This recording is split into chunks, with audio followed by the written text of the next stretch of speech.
Hello fellow coders, what's up? Hope you are doing well. Today I'll show you how to add a smooth scrolling effect to your projects using Vanilla JavaScript. And by saying Vanilla JavaScript, I mean plain JavaScript without any frameworks or libraries. So let's go.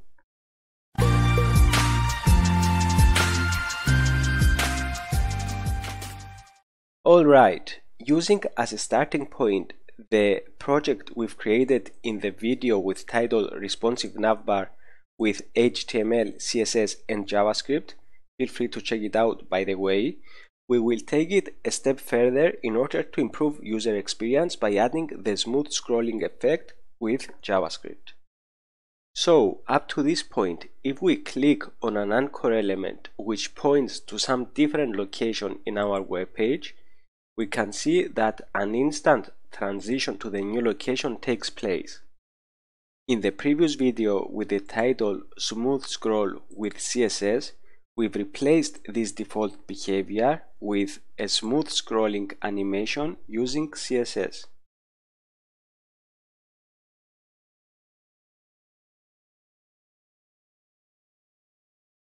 You can always watch the video for more details, however, the main disadvantage of this approach is the relatively poor browser support for the scroll behavior CSS property up to this point. So today we will provide a cross-browser solution using JavaScript. The navbar links variable is defined to be an array, or let's say a node list to be more accurate, containing the navbar anchor elements, meaning the navbar brand and the navigation list items.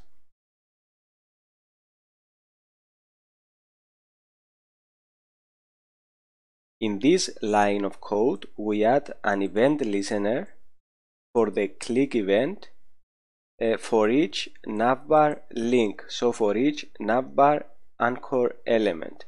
And whenever there is a click event over an anchor element in the navbar, this function is being called the navbar link click function. And therefore, this is where the smooth scrolling code should be included. And by the way, this part is just to close the navbar menu in smaller screens. And let me quickly demonstrate what I mean by that. So whenever we click on a navbar link, we want the navbar menu to close. Alright.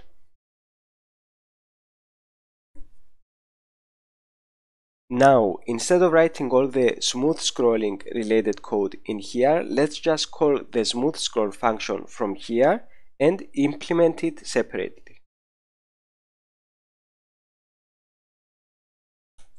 And let's pass the event object since we'll need to access it later.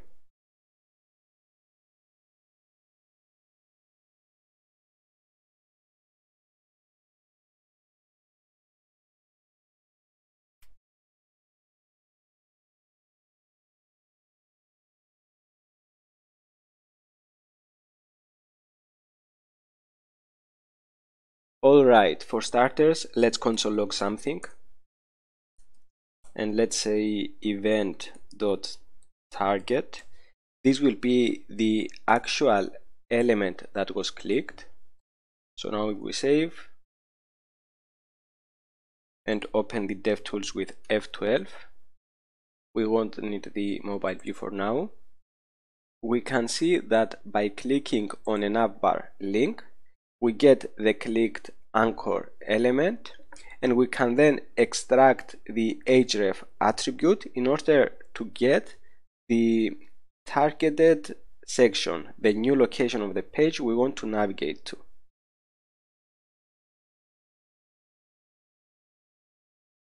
However, and let me zoom in a bit, notice that this element, the navbar brand element, contains other elements.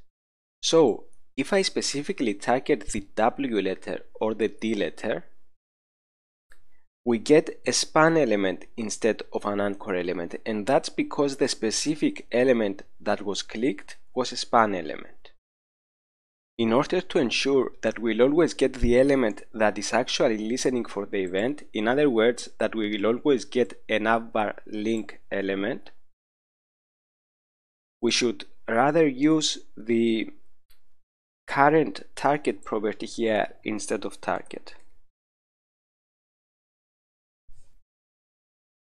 So now, no matter where I click on the navbar brand, we always get the anchor element. Okay. Next, let's obtain and save the value of the href attribute into a variable. So const target id equals event dot current target dot get attribute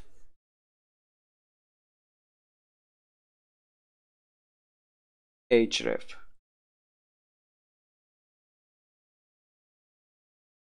And let's see what this returns.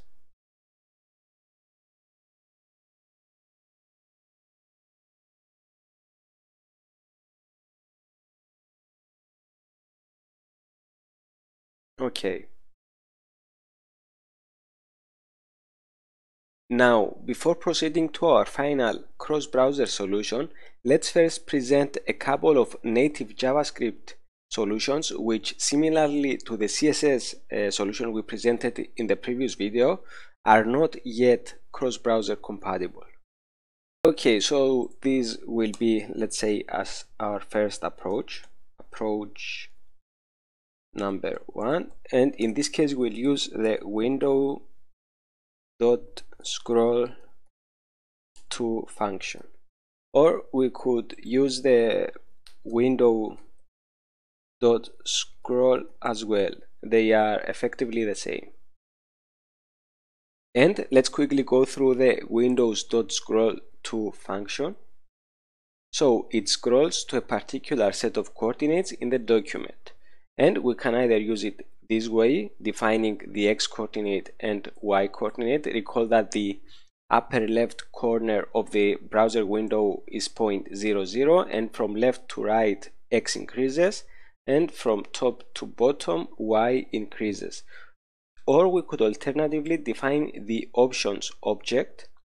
Options is an object with three possible properties: top, which is the same as the y coordinate, left, which is the same as the x coordinate, and behavior, which is a string containing either smooth, instant, or auto. Default is auto. So these are two ways to do the same thing, to scroll 1000 pixels from the top. But in this case, we also define the behavior to be smooth. So this changes the scrolling behavior to smooth. We can see the browser compatibility of the window.scrollTo function. It is cross-browser compatible. However, this is the cross-browser compatible part. This is not yet cross-browser compatible. Okay, let's apply the window.scrollTo function. Here goes the distance from the top of the target ID element. So let's first access the target ID element, document.query selector, target ID.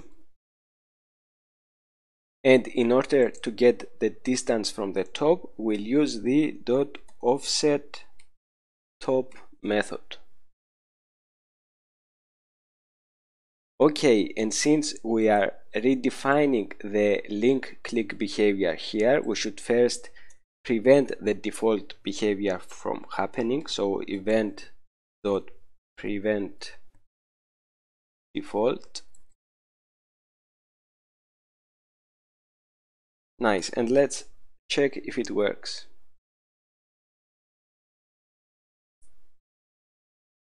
Looks fine. But if we click on the navbar branch, we get an error, failed to execute query selector. This is not a valid selector. Okay, let's fix this. So here we can fix it using a ternary operator.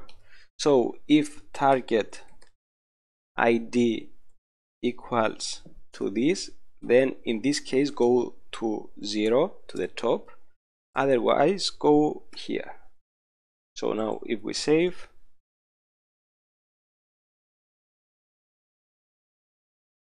everything works fine. And before proceeding, let's quickly see how this works with other browsers. Let's use Firefox first. Works fine, very nice. Okay, let's use now the Microsoft Edge.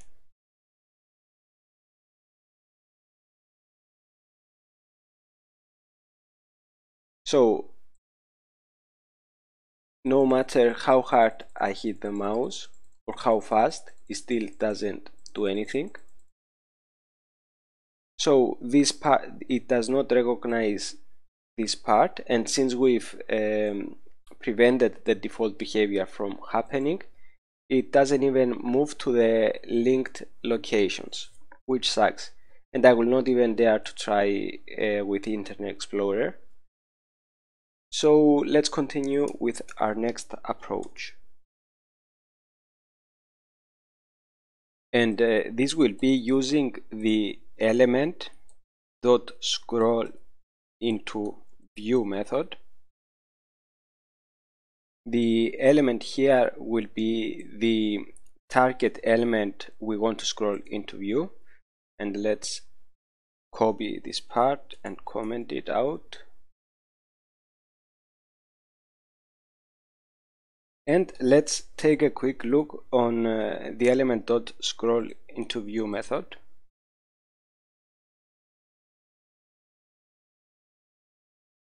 The element.scrollIntoView method scrolls the element on which it's called into the visible area of the browser window. This is the syntax we are interested in, element.scrollIntoView, and in here goes the object parameter, which represents the scroll into view options. Notice the testing tube over here, which indicates that this is an experimental API that should not be used in production code yet.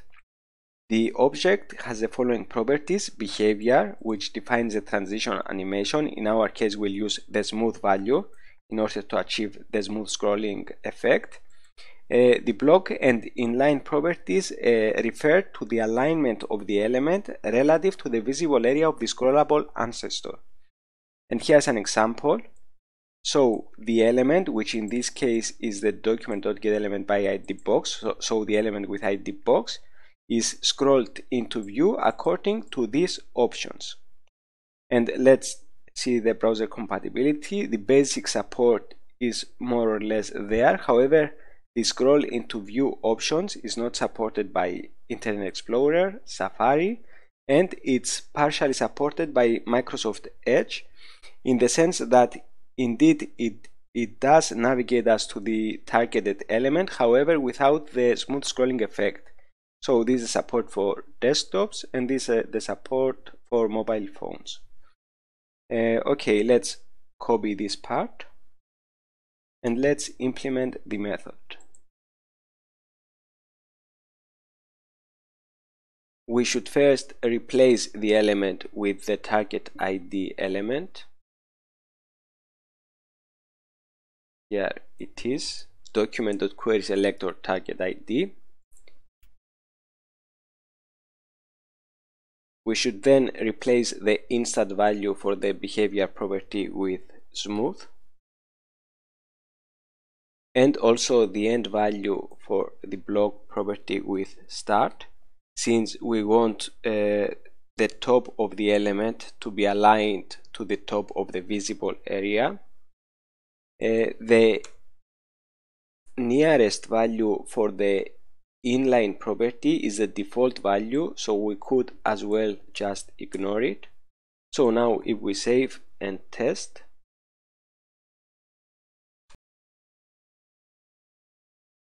we can see that smooth scrolling works fine, except for our exception case, the navbar brand failed to execute query selector on document. This thing, the number sign or hash is not a valid selector. Okay, let's fix this. Recall that the query selector method takes a valid CSS selector string as an argument. So if this is equal to the hash sign and therefore the navbar brand link was clicked, then in this case we want to move to the top of the page. In other words, we want to move to the header section.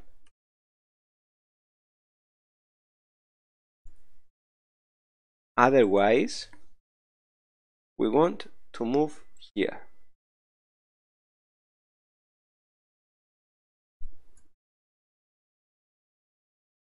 Okay, now if we save and test,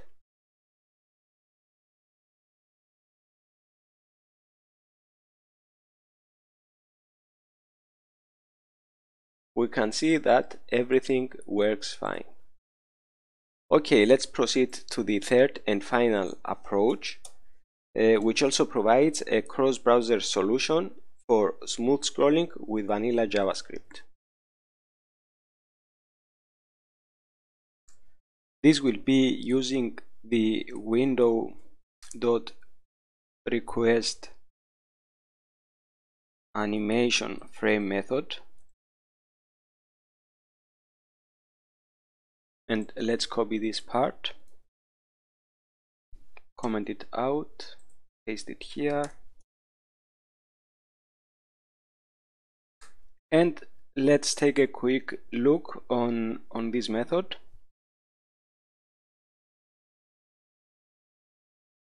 The window.requestAnimationFrame method tells the browser that you wish to perform an animation and requests that the browser call a specified function to update an animation before the next repaint.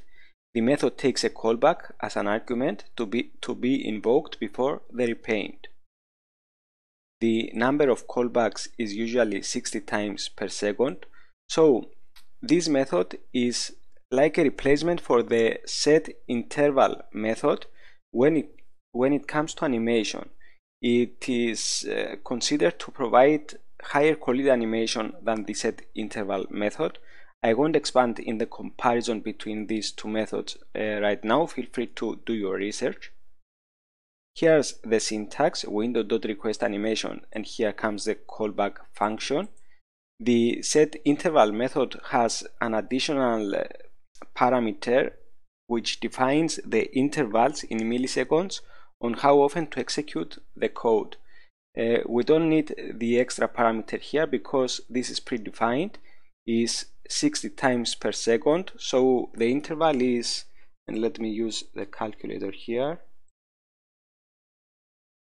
so it's 1000 milliseconds divided by 60 times per second, so the interval is about 17 milliseconds.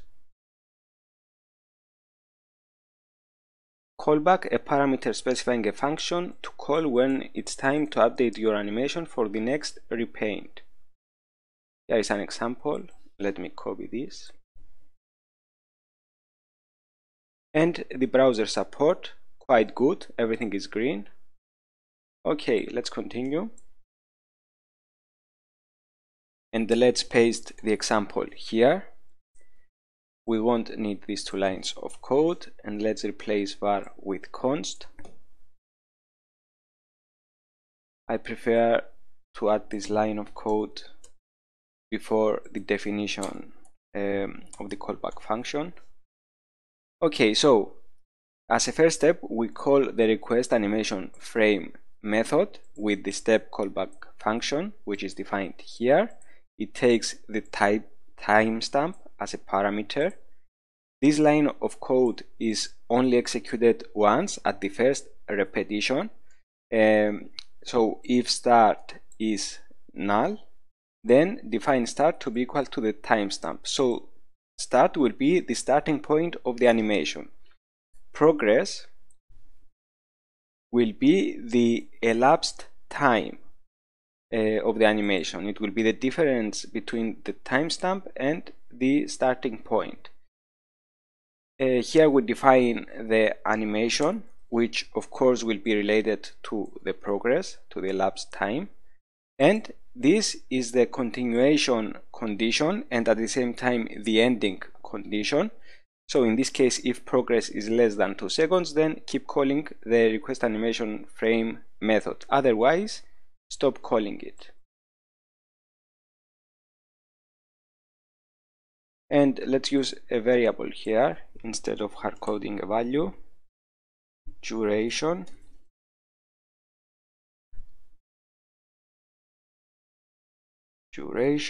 equals, let's say, 1 second, 1000 milliseconds.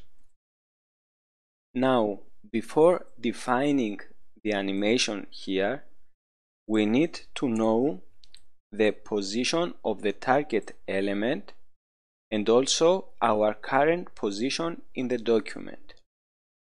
So const target position equals, and we've already seen this in the first example, using the offset top property over the target element. The offset top is a property and not a method, since it is just a value and not a function, and it returns the distance of the element relative to the top of the page.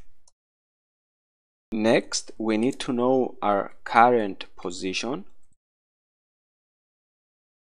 and we can get this using the window.PageYOffset property, which returns the number of pixels the document is currently scrolled along the vertical axis.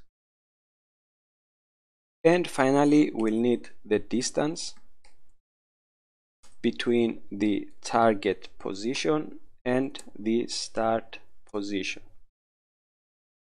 And I think now we have everything we need in order to define the animation.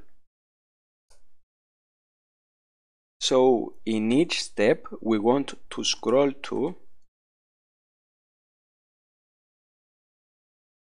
and this time we are using this syntax, which is cross-browser compatible. Recall that in the first example we used this syntax with the options object, which is not cross-browser compatible.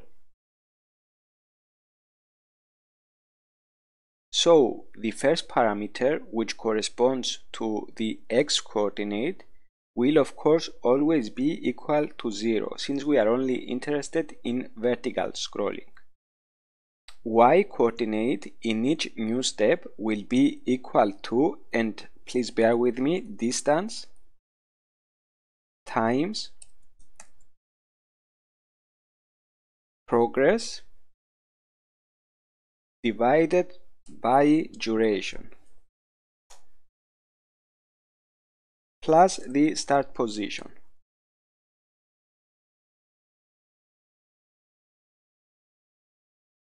And that's because according to this equation, the target position equals to distance plus start position. This part will start at value 0 in the first iteration and will gradually increase until it reaches 1, or maybe it becomes a bit greater than 1, depending whether progress becomes exactly equal to duration or a bit greater. And obviously this will result in a linear smooth scrolling animation, and let's check the result. And we get an error here, assignment to constant variable, line 59.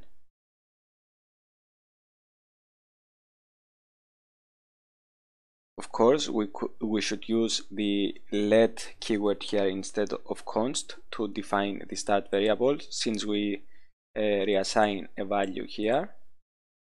Okay.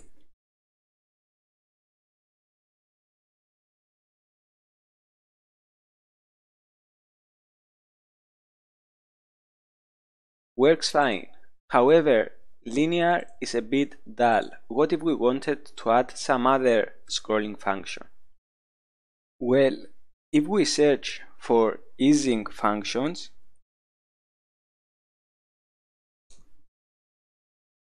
and go to gizmo.com/easing, I will include the link in the description, we can find a collection of easing functions we can use. For starters, let's just replicate the linear behavior by copying the corresponding linear function.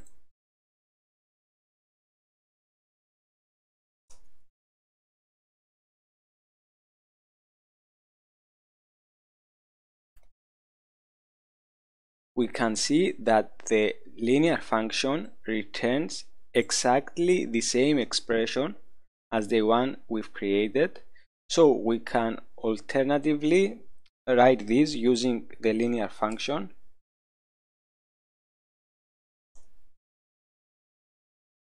So we can call the linear function here, and let's do the mapping. So T corresponds to progress,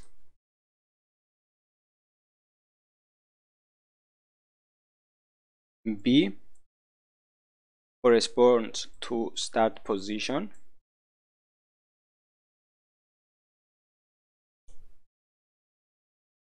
C corresponds to distance,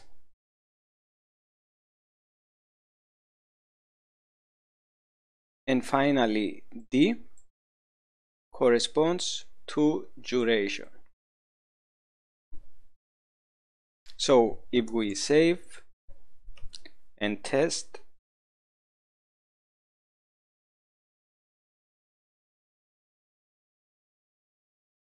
again we get the linear smooth scrolling function.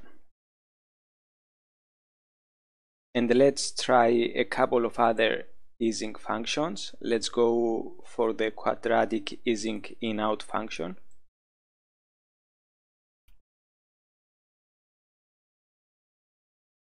And all we have to do is replace the name of the function here, save, and let's test.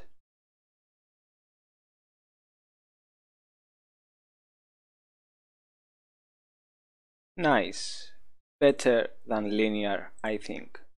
Okay, let's try one more.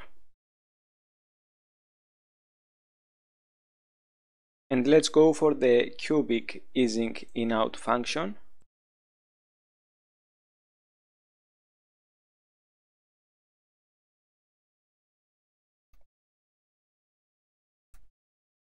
Okay, let's test.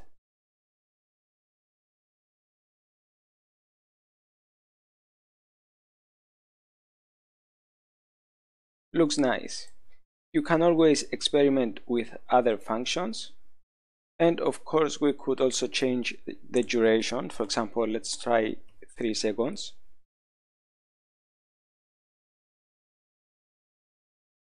Now scrolling is slower. Okay. And finally, let's check whether everything works fine with other browsers. This is Mozilla Firefox.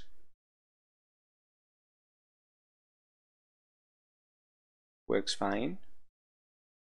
Let's move on to Microsoft Edge.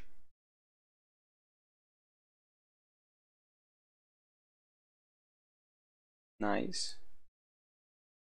And let's move on to Internet Explorer.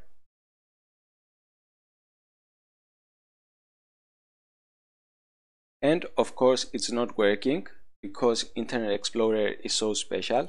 And if you are wondering, it's almost 2019, who even still uses Internet Explorer? Well, according to the statistics, we can see that up until September 2018, the market share for Internet Explorer is 2.85%, and this is across all platforms. So if, for example, we created an application or a website which targets desktop users, then this percentage rises up to 6.45%. So it's getting quite significant to just ignore it. Okay, let's open the console to see if we get any errors, and let's refresh the page. Here we are. So the problem was not in the smooth scrolling function, but in the fact that Internet Explorer does not support arrow functions, and I think it also does not support the for each method. So in order to add an event listener to the navbar links, we can use a good old for loop. So let's do it. So here we are. Let's comment this out. And for let I equals 0, I less than navbar links dot length I plus plus navbar links I dot, and we want to add this event listener.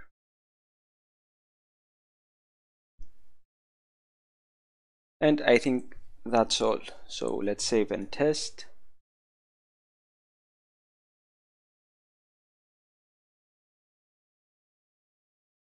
Works fine. Very nice.